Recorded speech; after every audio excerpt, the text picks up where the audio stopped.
کو پیدا کرنے کی ضرورت ہے۔ یہ کیسے پیدا ہوتی ہے؟ یہ تھوڑی سی بات عرض کر کے میں اپنی بات کو سمیٹتا ہوں۔ اس کو پیدا کرنے کے 3 طریقے ہیں۔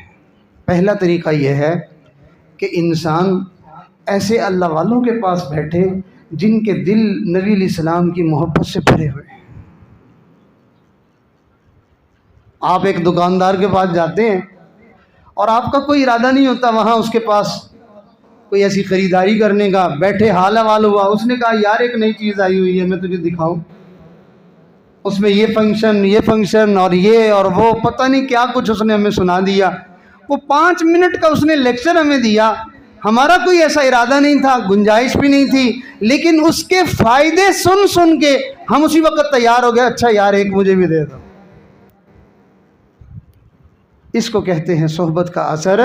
اگر اللہ والوں کے پاس بندہ جائے تو اللہ والے اللہ کے محبوب کی عظمتیں اور ان کی باتیں اور ان کی شان اور ان کے مقام اور ان کی خوبصورت زندگی اور خوبصورت ادائیں اور ان کے خوبصورت جو ہے وہ لائے ہوئے دین کی باتیں جب بندے کے سامنے کرتے ہیں تو دل بول اٹھتا ہے یار یہ مبارک زندگی مجھے بھی ملنی چاہیے۔ ایک عالم کا بیان سننے کے لیے ایک علاقے کے نواب صاحب آئے، میں سندھ میں تھا تو وہاں کسی عالم نے مجھے یہ واقعہ سنایا، کہنے لگے کہ وہ نواب صاحب جو ہے وہ اس عالم کا بیان سننے آئے، انہوں نے نبی علیہ السلام کی سنتوں کے اوپر اور آپ کی لباس کے اوپر اور آپ کے مبارک طریقوں پر ایسی بات کی کہ وہ نواب صاحب بیان سن کے، بیان کے بعد تھوڑا سا وقفہ تھا نماز میں، اس درمیان میں وہ غائب ہو گئے۔ ڈھونڈا تلاش کیا کدھر گئے، تھوڑی دیر کے بعد آئے تو دیکھا لوگوں نے کہ وہ نواب صاحب جو ہے اسی وقت انہوں نے وہاں سے نکلے تھے اور اپنے جو ہے وہ نوکر کو بھیجا، جاؤ مارکیٹ میں جلدی سے جا کے نبی علیہ السلام کی سنت کو زندہ کرنے کے لیے پگڑی لے کے آؤ، میں ابھی سر پہ باندھتا ہوں۔ یہ نبی کی ادائیں ہیں، جہان والوں کی نظر ان پہ نہ پڑے، تک نہ پڑے، دل میں جو ہے وہ اس کی عظمت نہ آئے، آسمان والے کی نظر میں محبوب کی ایک ایک ادا بڑی شان والی ہے۔ ایک بزرگ کو میں نے دیکھا کہ ان کے پاس ایک بوڑھے میاں آ کے بیٹھے تھے اور آ کے دعا کروا رہے تھے، کہہ رہے تھے حضرت دعا کریں اللہ تعالیٰ میری بخشش کر دے اور اللہ تعالیٰ مجھے جنت عطا فرما دے، اللہ میری بخشش کر دے اور اللہ مجھے جنت دے دے۔ وہ بزرگوں نے ان کو بوڑھے آدمی کو عجیب تسلی دی، تھپکی دی قبر پر اور داڑھی پہ ہاتھ پھیرا اور سر کے اوپر دستار کے اوپر ہاتھ پھیرا اور فرمانے لگے یہ نبی کی نشانیاں جس کے پاس ہیں اس کو بھی اللہ جنت نہیں دے گا۔ پولیس والے کے 2 بلے لگے ہوئے ہوں تو پوری سرکار احترام کرتی ہے کہ سرکاری آدمی ہے، اس کی زندگی کو نہیں دیکھتے کہ یہ زانی ہے، یہ شرابی ہے، یہ فلانا ہے، ارے ان 2 بلوں کی وجہ سے پوری سرکار اس کا لحاظ کرتی ہے کہ جی سرکاری آدمی ہے۔ تو اللہ اپنے نبی کی سنتوں کے بلے دیکھ کے اپنے نبی کے غلاموں کا خیال نہیں کرے گا؟ یا رب تیرے محبوب کی شباہت لے کے آیا ہوں، یا رب تیرے محبوب کی شباہت لے کے آیا ہوں، حقیقت اس کو تو کر دے میں صورت لے کے آیا ہوں، تیرے محبوب کی نشانیاں لے کے آیا ہوں۔ بہرحال دل میں محبت کو پیدا کرنے کا پہلا طریقہ یہ ہے کہ اہل محبت کے پاس بیٹھے۔ دوسرا طریقہ یہ ہے کہ نبی علیہ السلام پر کثرت سے درود شریف پڑھیں۔ اور آج ہم دیکھیں چند لوگ مجمع میں جن کو اللہ توفیق دے وہ درود شریف پڑھتے ہیں، باقی سارے لوگوں کی زبانوں پہ تالے لگے ہوئے نہیں پڑھتے۔ شاید زبان اتنی گندی ہو گئی ہے کہ اب اس زبان کو درود شریف کے لیے پسند نہیں کیا جاتا۔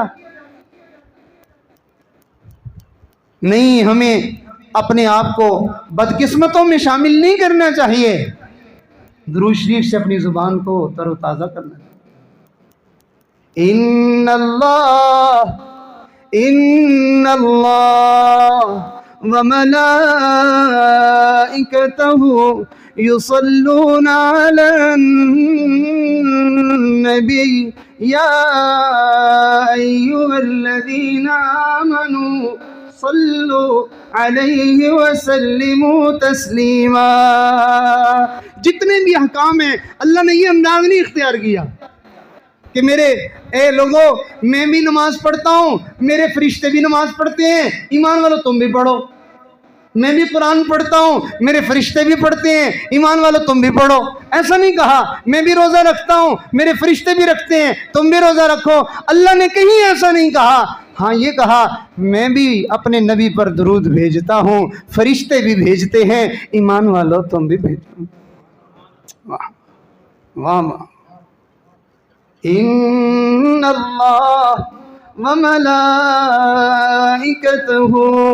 یصلون علی النبی یا ایھا الذین آمنوا صلوا علیہ وسلموا تسلیما۔ تو روزانہ ہماری طرف سے نذرانے جانے چاہیے، غلاموں کی طرف سے روز آقا کی خدمت میں کچھ نہ کچھ ہدیہ پہنچنا چاہیے۔ اور نبی علیہ السلام نے ارشاد فرمایا جو صرف 10 مرتبہ، لمبا چھوڑا نہیں، جو صرف 10 مرتبہ روزانہ مجھ پر دروشی پڑھے گا قیامت کے دن اس کی شفاعت میرے ذمہ واجب ہے، میں کروں گا۔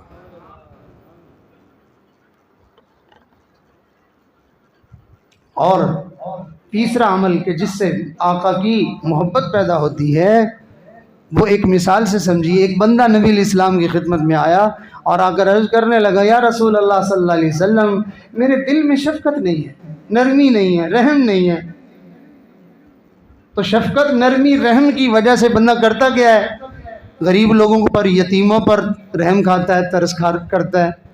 کسی یتیم بچے کے سر پہ ہاتھ تو اسی وقت پھرنے کے لیے، شفقت کے لیے بڑھے گا نا جب دل میں رحم بھی تو ہو۔ وہ آ کے کہہ رہے اللہ کے نبی میرے دل میں رحم نہیں ہے، اور اللہ کے نبی اس کا علاج کیا بتا رہے ہیں؟ ارشاد فرمائیں تم یتیم بچوں کے سر پر ہاتھ پھیرا کرو۔ حالانکہ یہ تو اس رحم کا نتیجہ ہے، لیکن نبی علیہ السلام اس کو فرما رہے ہیں اگر وہ رحم پیدا کرنا چاہتے ہو تو یتیموں کے سر پہ ہاتھ پھیرا کرو۔ تو نبی کے ساتھ عشق ہو تو سنتیں وجود میں آتی ہیں۔ علماء نے فرمایا اگر عشق اور محبت کم ہو سنتوں پر عمل کرنا شروع کر دو، عشق بڑھنا شروع ہو جائے۔ تو سارے دوست دل میں نیت کریں، ارادہ کریں، ہم اپنے محبوب کی محبت کو دل میں بڑھائیں گے انشاءاللہ۔ ان سنتوں سے اپنے وجود کو مزین کریں گے اور درود شریف کے ساتھ اپنی زبانوں کو تر و تازہ کریں گے، اور اللہ والوں کی اور عشاق رسول کی صحبت کو ہم اپنے لیے سعادت سمجھ کر ان کے قدموں میں جا بیٹھنے کا ہم موقع ڈھونڈ کے وہاں جایا کریں گے۔ اللہ تعالیٰ مجھے بھی آپ کو بھی سب حضرات کو ان کہی سنی باتوں پر عمل کی توفیق عطا فرمائے۔ وآخر دعوانا ان الحمد للہ رب العالمین۔